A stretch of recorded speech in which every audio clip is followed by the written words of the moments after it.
Apakah buku-buku ini cocok untuk aku? Part 5, rekap buku dengan simple yes, no, maybe. Ada Friends Pink, BTW ini yang versi baru, dan aku tuh baca sebenarnya yang versi lama di Ipusnas ada. Aku cocok banget sih sama Friends Pink ini. Dia tuh meskipun tipis, tapi bener-bener digarapnya mateng banget, bahkan sampai seplot twist-nya.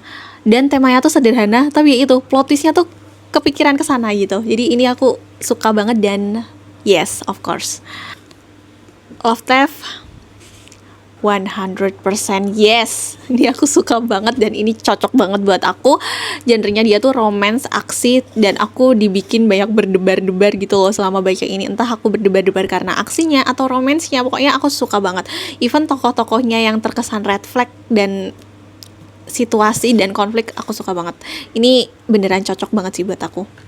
Woke Up as a Villainess, aku cocok juga sama novel Dispersa yang ini. So ini juga yes. Dan aku suka tema isekainya, mengingatkan aku sama manhwa-manhwa. Dan ini novel Dispersa pertama yang aku baca dan aku suka banget.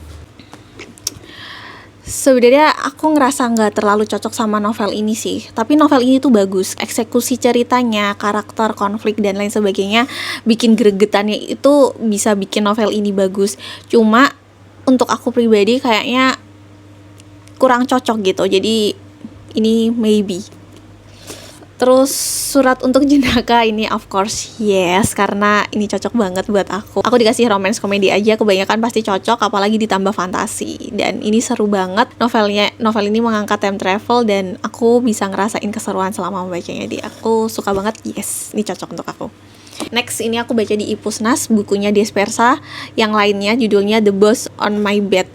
Dan aku yes di novel ini karena ini lucu banget, aku kayak banyak banget ketawanya. Jadi ya ini tentu saja yes. Next, punyanya Priska Primasari yang Kastil Es Air Mancur dan Berdansa. Ini tuh bukunya bagus banget sih guys, kayak ceritanya, karakternya, eksekusi, konflik, dan tema-temanya, kesan gelap dalam ceritanya itu tuh bagus banget. Cuma ada beberapa bagian yang mungkin aku tuh kurang cocok, kayak nggak nyangkut gitu loh. Mungkin ada beberapa bagian yang untuk aku pribadi agak kurang cocok, tapi kalian boleh banget dicoba karena kebanyakan orang suka malahan sama yang novel ini.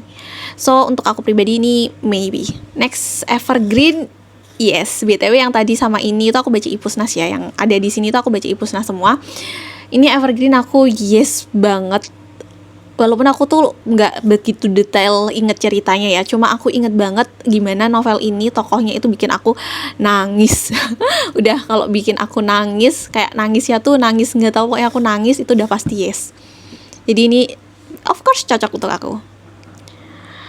Priceless Moment ini aku maybe ya. Dia tuh mengangkat kayak Duda punya anak gitu, dan tentang kesempatan kedua. Bagus eksekusi ceritanya. Sebenarnya literally kayak Kastil Es Air Mancur tadi ya, sebenarnya secara keseluruhan tuh menurut aku bisa dibilang perfect gitu. Tapi aku ada bagian yang dikit banget, tapi aku kayaknya kurang cocok di bagian itu. Tapi aku lupa sih bagian apa, cuma aku ngerasa kayak gitu. Jadi ini maybe. Beauty and the Bad Boys-nya Puya Dispersa ini aku yes. Aku ada perasaan yang muncul, dan perasaan itu tuh perasaan yang udah jelas pasti yes kalau aku ada perasaan itu pas baca. Pokoknya ini yes deh untuk aku. Walaupun gak 100% aku cocok ya, tapi karena bikin aku merasakan berbagai emosi yang aku inginkan dalam membaca novel romance, of course yes. Nah untuk novel ini itu aku yes di novelnya Priska. Nah karena ini itu yang nulis 2, jadi aku sebenarnya tuh cuma baca tulisannya Priska, jadi aku yes di tulisannya Priska. Cocok ya ceritanya. Tipikal novel yang hangat dan heartwarming ya, romansnya. Konfliknya tuh nggak terlalu banyak ya, lebih ke heartwarming gitu. Dan untuk tulisan Priska tuh entah kenapa sebenarnya selalu ada bagian yang cocok. Cuma ini memang nggak yang 100% cocok untuk aku, jadi ya ini maybe buat aku. Tapi still novel-novelnya Priska Primasari itu sejauh ini masih recommended banget sih, semuanya ya. Sejauh yang aku baca masih recommended semua. Cuma tinggal mana yang lebih cocok untuk kamu dan mana yang lebih cocok untuk aku aja gitu. Kira-kira itu untuk rekapan kali ini. Kalau beberapa bukunya ada di keranjang bakal aku taruh di kiri bawah.